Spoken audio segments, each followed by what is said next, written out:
നമസ്കാരം സാർ. നമസ്കാരം. ജോസ് കെ മാണിയും അദ്ദേഹത്തിന്റെ കേരള കോൺഗ്രസും LDF വിടുമെന്നാണ് ഇപ്പോൾ പുറത്തു വരുന്ന റിപ്പോർട്ട്. യഥാർത്ഥത്തിൽ അവർ LDF വിടുമോ അതോ ഇനി UDF-ലേക്ക് വീണ്ടും ചേക്കേറാനുള്ള സാധ്യതയാണോ മുന്നിലുള്ളത്? ജോസ് കെ മാണിയും കൂട്ടരും, അതായത് കേരള കോൺഗ്രസ് മാണി വിഭാഗം ഏറെ നാളായിട്ട് പറയുന്ന ഒരു കാര്യമാണ് LDF വിടാനുള്ള സാധ്യത ഉണ്ട് എന്ന്. അത് ഇടയ്ക്ക് അല്പം ഒന്ന് മങ്ങി, പക്ഷെ ഇപ്പോൾ വീണ്ടും വലിയ സജീവ വിഷയമായി തീർന്നിരിക്കുകയാണ്.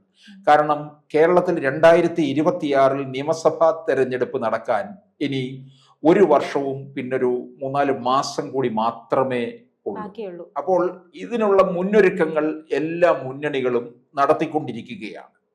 UDF-നെ സംബന്ധിച്ചിടത്തോളം അവർ അമിത പ്രതീക്ഷയിൽ നിൽക്കുകയാണ്. അതായത് 2026 കേരളത്തിലെ ഭരണം UDF-ലേക്ക് പോകും എന്ന് കണക്ക് കൂട്ടുന്നുണ്ട്. കേരളത്തിൽ ഇപ്പോൾ ഒരു ഭരണവിരുദ്ധ വികാരം ഉണ്ടെന്ന് അവർ കണക്ക് കൂട്ടുന്നുണ്ട്. അതിന്റെ അടിസ്ഥാനത്തിൽ ചില സാമുദായിക സംഘടനകള് രമേശ് ചെന്നിത്തലയെ മുഖ്യമന്ത്രി സ്ഥാനത്തേക്ക് ഉയർത്തിക്കാട്ടുന്നു. അതുപോലെ തന്നെ ചിലര് VD സതീശനെ ഉയർത്തിക്കാട്ടുകയും ഒക്കെ ചെയ്യുന്നുണ്ട്. അപ്പൊ മുന്നണിയെ കൂടുതൽ ദൃഢമാക്കുന്നതിന് വേണ്ടി ഒരു ശ്രമം നടക്കുകയാണ്.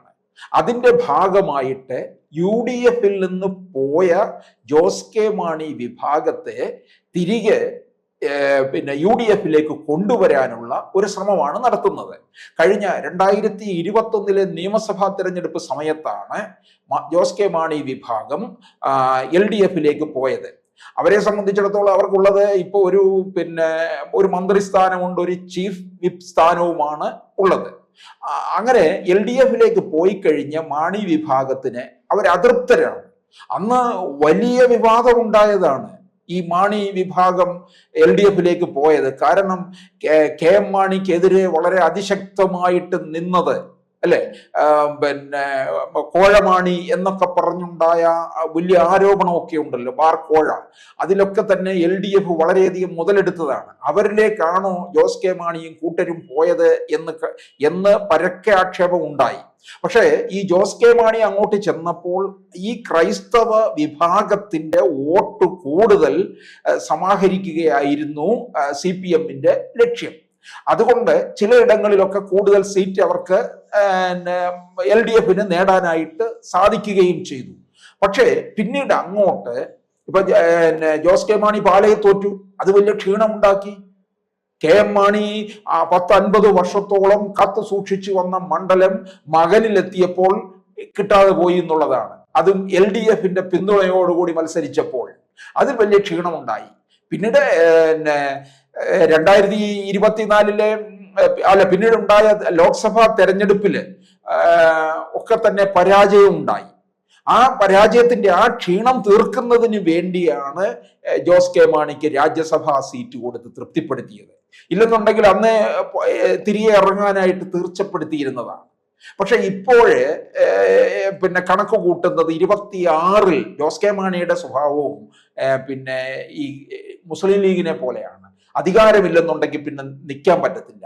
മുസ്ലിം ലീഗിനെ സംബന്ധിച്ചിടത്തോളം ഇതിപ്പോ 2 തവണയായിട്ട് അധികാരമില്ല, ഇനി 3-ാം തവണയും അധികാരമില്ലെന്നുണ്ടെങ്കിൽ അവർക്ക് ഭ്രാന്ത് പിടിക്കുമെന്നുള്ളതാണ്. അതുകൊണ്ട് ജോസ് കെ മാണി വിഭാഗത്തിന് UDF-ലേക്ക് കൊണ്ടുവരാനായിട്ട് ഇപ്പോൾ മുൻകൈ എടുക്കുന്നത് മുസ്ലിം ലീഗ് കൂടിയാണ്. എന്നിട്ട് മുസ്ലിം ലീഗ് അങ്ങോട്ട് ചില വ്യവസ്ഥകൾ വെക്കുന്നുണ്ട്. ലീഗിന്റെ മണ്ഡലമായ തിരുവമ്പാടി ജോസ് കെ മാണിക്ക് കൊടുക്കാം എന്നും പറയുന്നുണ്ട്. പക്ഷെ ജോസ് കെ മാണി വിഭാഗം UDF-ലേക്ക് വരുന്നതിന് വിയോജിപ്പുള്ളവരും മാണി വിഭാഗത്തിലുണ്ട്.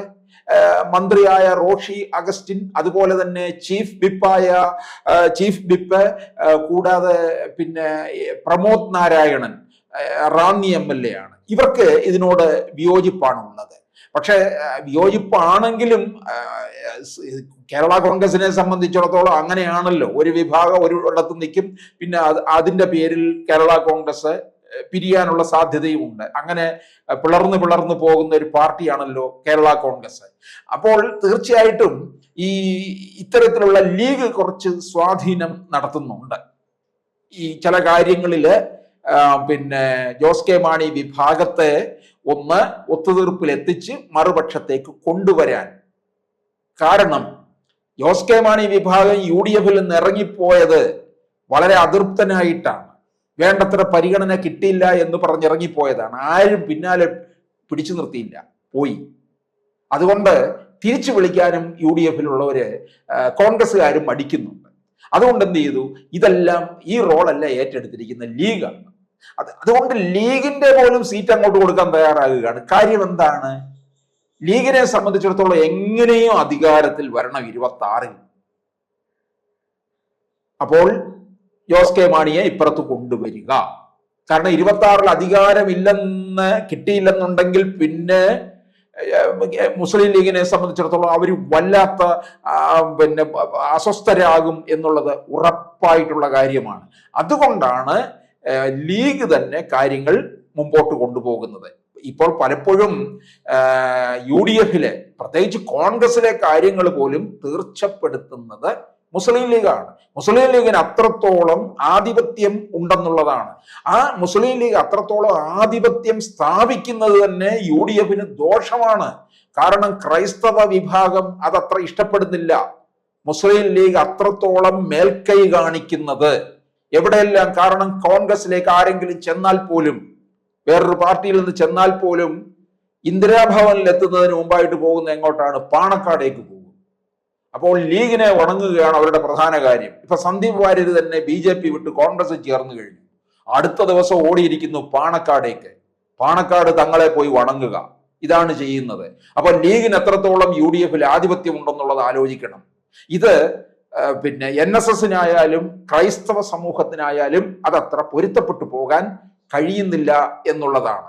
അതുകൊണ്ട് ഈ ലീഗിന്റെ ലീഗ് അപ്രമാദിത്വം കാണിക്കാൻ തുടങ്ങിയത് ഈ അടുത്ത കാലത്തൊന്നുമല്ല, ഉമ്മൻചാണ്ടി സർക്കാരിന്റെ കാലത്ത് തുടങ്ങിയതാണ്. അന്ന് 5-ാം മന്ത്രിസ്ഥാനം. അതൊക്കെ അതൃപ്തരായിട്ട് നിൽക്കുകയാണ് ഈ ക്രൈസ്തവരും ഹൈന്ദവ NSS-ഉം ഒക്കെ തന്നെ. അതുകൊണ്ട് ഈ ലീഗ് ഇപ്പോൾ എടുക്കുന്ന ഈ ഇത്തരത്തിലുള്ള ഒരു ഒരു ഒരു ഇൻഫ്ലുവൻസ് ചെലുത്തുന്നുണ്ടല്ലോ ജോസ് കെ മാണി വിഭാഗത്തിൽ, അതും പലർക്കും ഇഷ്ടപ്പെടുന്നില്ല.